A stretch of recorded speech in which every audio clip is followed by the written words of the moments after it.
All right, today we're cracking open the books on some of history's most successful and ruthless capitalists. And I want you to forget everything you think you know about ancient Babylon. We're not talking about myths, we're talking about money. Okay, let's just jump right in. You know, when you picture Babylon, your mind probably goes to the Hanging Gardens, maybe some stories from the Bible, that kind of thing. But the reality, the one that's actually buried in the archaeological record, it's way more familiar than you'd think. It was a hub of high finance, incredibly efficient, and completely unsentimental. So, how do we know all this? Well, it's not from legends or epic poems. It's from the raw data. We have nearly 3,000 surviving corporate records, and these aren't stories. They're detailed, meticulous business documents, etched into clay that have somehow survived for 2,500 years. These cuneiform tablets were, and I'm not kidding, the original hard drives. Each one is a sealed, legally binding record, a contract, a loan, a title deed. This is the physical evidence, the actual corporate ledgers that let us reconstruct this incredible world of ancient capitalism, one transaction at a time. Now, at the center of this entire financial empire were two dominant family firms. We're talking about two dynasties that essentially owned and operated huge chunks of the Babylonian economy under Persian rule, the House of Egibi and the House of Murashu. So you have these two powerhouses, but they were playing slightly different games. The Egibi family, operating right out of the capital city, Babylon, they were the entrepreneurs. Their archive, which is massive by the way, almost 2,000 tablets, shows they were all about trade and managing physical assets. Then you have the Murashu family, based in a city called Nippur. They were more like modern bankers and brokers managing land and financial deals for the state.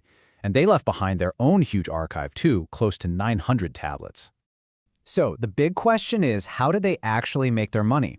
Let's break down the mechanics of their business model, because I'm telling you, this was so much more than just simple money lending. And the sheer scope of what they own is just mind-blowing. This wasn't just numbers on a ledger. This was tangible, real-world power. The Egibi family, for instance, had huge amounts of city real estate, massive agricultural fields growing barley and dates, their own fleets of commercial boats, and get this, hundreds of slaves who weren't just laborers, but were actually trained business agents out there making deals for the family. The financial engine behind all this was the promissory note. But you got to stop thinking about cash. These weren't promises to pay back money. They were legally binding contracts to deliver a specific amount of a commodity, like barley or dates, at a future time. It was, for all intents and purposes, a sophisticated system of futures trading. It was a way to bet on and totally exploit the harvest cycles of the very land they controlled. And this is a really crucial point. You might see them called the oldest bankers, but modern scholars have kind of corrected that. It's not quite right. They weren't just sitting back passively holding on to deposits. No way. They were active, aggressive entrepreneurs, using their capital to fund trade, to acquire more assets, and to manage a sprawling commercial enterprise. Okay, and this brings us to their most brilliant and most profitable move, partnering up with the Persian state itself. This is the moment they went from just being rich to being absolutely indispensable. I mean, think about it. Put yourself in the shoes of the Persian king.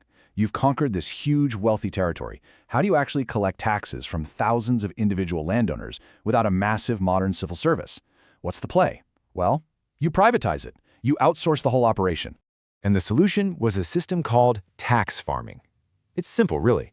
The Murashu or Egibi family would pay the king a huge, guaranteed lump sum of pure silver right up front. In exchange for that cash, the family got the right to go and collect the taxes from an entire region themselves. Their profit was whatever they could squeeze out of the people over and above what they had already paid the king. And the system was just ruthlessly efficient. First, the family pays the king his silver. The government is happy, it's got its money. Next, the family goes to collect the taxes, not in silver, but in goods, barley, dates, whatever. And since they often controlled things like irrigation, they had all the leverage. Now here's the key. If a farmer's harvest failed and they couldn't pay, they were now in debt, directly to the family. And that debt was secured by their land or even their slaves, which could be seized when they defaulted. It was a system that guaranteed revenue for the state and let these firms just gobble up massive amounts of wealth and land. Just to give you a sense of the scale here, the surviving Murashu tablets alone show them dealing with over 2,500 different people. They had over 60 agents running around managing their affairs. And the Egibi dynasty? This wasn't some flash in the pan. Their records show a continuous family business that lasted for at least 6 generations.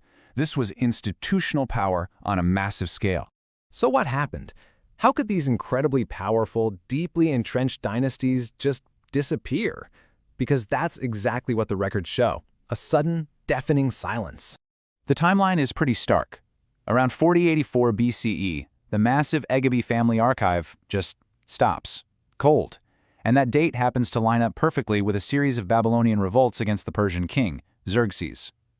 Then, about 80 years later, the Murashu business seems to have been shut down or forcibly restructured by the state itself. Now, we don't know for sure what happened, but the theories are compelling.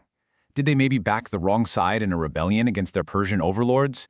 Had they just become too powerful, like a shadow state that the king couldn't tolerate anymore? Or did their business practices, which often pushed the legal limits, finally get shut down by royal officials who wanted to get control back? Whatever the reason, the hard drives were buried. And even though their specific clay tablets were lost for centuries, their innovations weren't. Privatizing state infrastructure, using leveraged debt, trading in futures contracts, concentrating power in the hands of just a few financial firms, these are not modern inventions. Which leaves us with a final question. We've peeled back all the myths to look at the cold, hard numbers of ancient Babylon. And you just have to ask yourself, 2,500 years later, if you strip away all the technology, have the fundamental relationships between capital, the state, risk, and power, have they really changed that much at all?